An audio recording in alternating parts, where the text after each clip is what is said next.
Coucou, c'est la grande Zaza de la cage aux fioles. Alors d'abord, je vais répondre à quelqu'un qui me dit mais pourquoi tu l'as appelée la cage aux fioles? Bah, je m'appelle Isabelle et j'ai adoré la cage aux folles. Voilà, j'ai toujours été fan de ce film et puis j'ai toujours aimé cette comédie avec cet excellent acteur de l'époque. Ouais, c'était de mon époque et j'ai 59 ans quand même, hein. Ça commence à venir, hein. Je vous fais ce petit film, 2 vidéos en une journée, c'est beaucoup trop Madame Bertrand. Et que de bonheur, parce que je me trouve chez mon ami Eric, en Champagne. Alors, Eric, c'est quelqu'un qui laisse son jardin vivre un petit peu comme il l'entend. Comme l'entend son jardin, hein, pas comme lui il l'entend, parce que il est comme moi, il est un peu sourd. Et je suis dans son jardin aux cerises, en fait. Voilà, il y a plein de petites cerises aigres, si tu regardes la vidéo qu'il y avait juste avant, que j'ai fait juste avant, bah tu vois, il y a plein de petites cerises aigres qu'il est tout seul à partager avec les oiseaux, avec les écureuils, enfin tous ceux qui en veulent, les voisins, s'ils en veulent, ou même les habitants de la Suisse, quand ils viennent me voir, par exemple. Donc j'ai fait 2 petites vidéos de confiture crue. Alors tu vas me dire, ah, pourquoi tu fais des confitures crues? Bah, parce qu'il y a plein d'avantages à faire du cru. D'abord, c'est pas énergivore. Ensuite, bah, par la suite, tu peux les faire cuire, hein, si tu as envie. Et puis avec le jus, tu peux même faire une espèce de mélasse qui ressemble... Je dis bien attention, hein, parce qu'il y en a qui vont encore lever les bras au ciel et dire, tu peux pas la comparer au miel. Oui, c'est vrai. Ça ressemble quand même fortement au miel. Oui, oui, mais maintenant, à l'heure actuelle, tu n'as plus le droit de rien dire. Donc, je me suis inspirée aussi d'un monsieur que je suis. C'est une petite chaîne YouTube qui est toute sympathique, qui s'appelle Pragma Ferme. Le monsieur, il parle tellement bien de son métier de maraîcher, tout et tout, et je trouve ça extraordinaire. Et là, je suis chez mon ami Eric, en Champagne. Je me suis déplacée de ma Suisse profonde. C'est pas mal la Suisse aussi, mais bon, bref, voilà. Pour venir dans le jardin d'Eric, qui est fantastique parce qu'il laisse vivre son jardin. Il le laisse vivre. C'est-à-dire, bah, là, par terre, tu peux avoir très bien de l'origan, que de la menthe pouilleuse, que de la berce, que de la mauve. Euh, les cerisiers ne sont pas traités, tu as des orties, bon, c'est quand même tondu, hein. Mais je veux dire, sinon, il laisse le jardin vivre un petit peu comme il l'entend.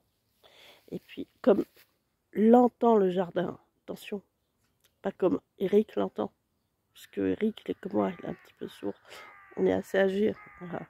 On commence à prendre la bouteille et forcément, les organes s'usent. Donc, il a des noisetiers, il a des noyers, un mahonier. On ne le sait pas, mais le mahonier, bah, souvent les gens ils disent « Ah, c'est poison !» Arrêtez avec votre poison. Tout n'est pas poison.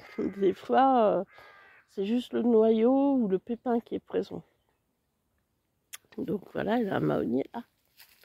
En fait, ça lui sert un petit peu de barrière parce que derrière, il y a les vignes. Et puis par contre, bah, les voisins qui ont des vignes, eux, pour X raisons, sont obligés de traiter. Donc, bah, il y a une partie du traitement, il ne faut pas se leurrer, qui arrive ici, hein. Il a des noix.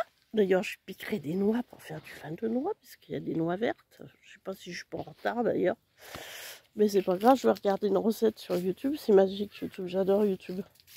C'est comme un livre. Donc, vous voyez, je traverse cette mini-forêt. Là, bah, il y a de l'origan et du pouilleau par terre, hein. Je ne sais pas si vous arrivez à voir. J'ai tranquille. Tiens, revoici le loup des refuges, le loup noir des refuges. Attention, hein. C'est une espèce protégée par moi. Et c'est très dangereux de s'en prendre au loup noir des refuges. Il y a une petite cabane dans les bois, dans le noyer. Alors cette cabane, il l'avait faite pour son enfant, qui est devenu grand. Il y a un amandier, non, 2 amandiers, il y a des pruniers. Des pruniers qu'il a laissé là aussi pousser comme il l'entendait. Alors je sais pas s'ils entendent les arbres, mais bien sûr que si, je pense. Donc ces toutes petites prunes aussi, j'en ferai de la confitègre hein, tout à l'heure si le temps le permet. Mais je vais peut-être attendre qu'il pleuve un petit peu parce que les fruits quand il pleut bah, sont un petit peu plus juteux. Voilà. Il y a de l'armoise ici, de l'armoise commune. Il y a une vigne. Une vigne est à Eric, mais il m'a dit ouais, malheureusement qu'il n'y a rien qui protège ici entre la vigne champenoise et sa vigne à lui.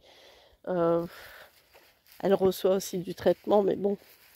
Voilà, après on a un truc magique qui s'appelle de l'eau. Ça enlève un petit peu, mais c'est pas toujours le cas, on le sait. Malheureusement, on vit depuis des siècles comme ça maintenant avec des pesticides en veux-tu en voilà. Tout ce que vous bouffez en supermarché s'en est rempli. Alors, venez pas me faire la morale sur ce qu'il reçoit ou ce qu'il ne reçoit pas. Parce que de toute façon, depuis que vous êtes né, vous en bouffez. Voilà, des petits pruniers. Là, il y en a plusieurs. On est sous les pruniers. C'est un petit jardin magique, j'adore venir ici. Parce que c'est calme et tout. Il y a de la sauge. Alors ça, la sauge, c'est lui qui l'a mis. Voilà, tranquillou, quoi. Parce que c'est mellifère. Son figuier. Mais il en a d'autres ailleurs, des figues. Hein.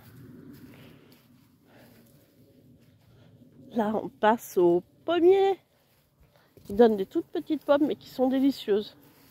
Poirier, pareil, toute petite poire, mais délicieuse. Là, faire du cidre. Alors le cidre, hein, moi je le fais simplement. Hein. Je fais comme dans la recette de mes cerises. Et puis les pommes, j'extrais le jus. Puis je mélange avec un petit peu de petit lait. Et je laisse fermenter. Mais ça fait une espèce de cidre. C'est délicieux.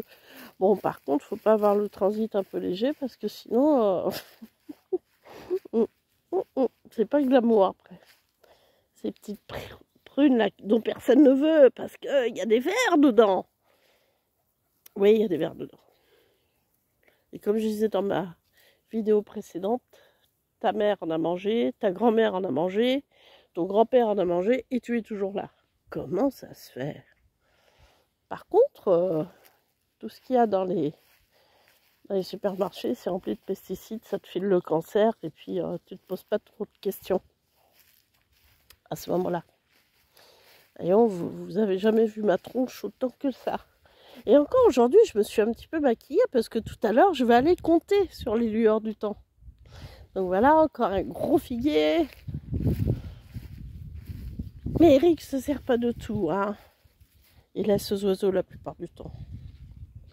Ou à des amis ou ceux qui veulent venir chercher. Là-bas, il y a encore plein d'autres plantes. Je ne vais pas toutes les faire, mais voilà, il y a un paquet de plantes ici. Médicinales ou autres, qui laissent un petit peu. Alors ils se contentent de tondre et de laisser les plantes se développer un petit peu comme elles veulent. Et ça, c'est ça que je trouve magique. Là, c'est de la mélisse. Oui, de la mélisse. Alors ça, c'est délicieux. Ça, c'est délicieux en salade. J'ai découvert ça. Bon, là, elle est un petit peu rude, mais quand elle est toute jeune, c'est super bon. Et voilà, le petit jardin magique où j'aime venir en Champagne. Quand j'arrive à venir. Où je passe des moments fantastiques à faire des confits crus. À faire des petites recettes moyenâgeuses ou pas moyenâgeuses. Mais j'adore faire des petites choses ici. Alors, il y a le petit coin bordel. Non, je vous le montre pas. Je vous le montre pas, c'est là. Mais voilà, tout ça pour dire, c'est un véritable bonheur de venir ici. Pour moi qui fais de l'anti-gaspi. Et tiens, il y a un abricot par terre. Je sais pas ce qu'il fout là. Ça. Un petit abricot. Ouh, le mignon, le petit abricot. Ah, il a dû tomber. Et puis faire mes petites recettes, passer un petit moment calme quand les voitures passent pas toutes en même temps. Et puis partager mon savoir avec d'autres personnes. Parce que quand on sait faire ce que je sais faire, je vais pas me vanter, mais on doit partager. Ouais, à l'heure actuelle, on doit partager ces choses-là. Parce que comme il a dit l'autre abruti grand jardinier de l'Élysée, l'abondance c'est terminé. Enfin, c'est terminé pour vous, pas pour lui. Et moi, je vous prouve à travers mes recettes que l'abondance n'est pas terminée. On peut faire beaucoup de choses avec peu d'ingrédients, avec peu d'énergie. Et on peut se faire un cellier bien garni. Et avec les heures qui courent, je vous dirais, mes amis, faites-en un. Ouais, faites-en un. Parce que je crois qu'avec ce qui nous court en haut, là, tous ces gens pour qui vous votez et qui ont oublié que les vrais patrons, c'était vous, faites un cellier.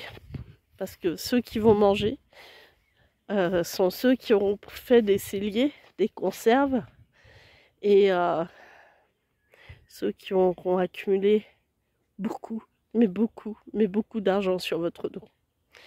Malheureusement, j'aime pas parler politique, mais voilà, la nourriture en fait partie de la politique. Elle fait partie des stratégies alimentaires pour vous faire plier. Et avec les temps qui courent, oui. Faites de la confit crue d'abricot. C'est délicieux. Et quand vous n'aurez rien à manger, au moins vous aurez ça. Bonne journée dans la cage au Fiole TV. Et puis, à bientôt pour de nouvelles aventures et de nouvelles recettes. Si vous voulez passer du bon temps et que vous êtes dans le 77, mais c'est 77. Si vous êtes dans le 51 ou si vous êtes en région parisienne, venez ce soir au Lueur du Temps de Provins et peut-être que je vous raconterai une jolie histoire.